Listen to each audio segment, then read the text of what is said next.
In today's video, I'm going to teach you how to easily integrate Jotform with Salesforce. This integration allows you to seamlessly connect your form submissions in Jotform to Salesforce, making it easy to manage and track data in one centralized location.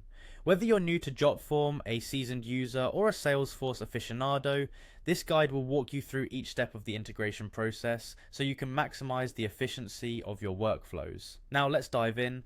To get started, first head over to jotform.com. If you're not already signed in, you'll find that you have a few convenient options. You can log in using Google, Microsoft, or simply with an email address and password, whichever suits you best. Once you're logged in, you'll want to open up the Jotform form builder. This is where you can select the specific form you want to connect with Salesforce. It's best to have your form already set up and ready to go to ensure a smooth process. Next, look towards the top of the page. You'll see an orange navigation bar. Click on Settings. This is where you'll find the tools necessary for integrations.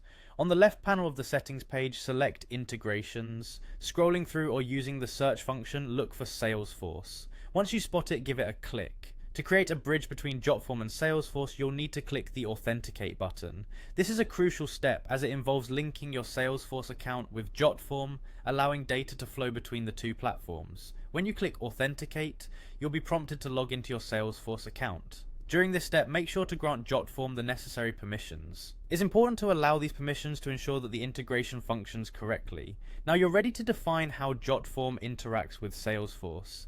You'll have the option to create or update records, or even find existing ones in Salesforce. Essentially, this means you can determine what action should be taken when a new submission comes in. With this decision made, you'll move on to mapping your Jotform form fields to their corresponding Salesforce fields. This mapping is vital as it ensures that the information collected in your form is accurately reflected in Salesforce. Once you've meticulously mapped out your fields, click the Save Action button. This confirms how your data should be handled. Afterward, click the Save Integration button. This secures your overall integration setup. The final step is simple. Click the Finish button, and there you have it. You've successfully integrated Jotform with Salesforce. This integration opens up a new level of efficiency, allowing you to automate data entry and maintain up-to-date records effortlessly. Keep building, keep connecting, and take advantage of these powerful tools. Thank you for joining us today, and we hope you find this integration as helpful as we do.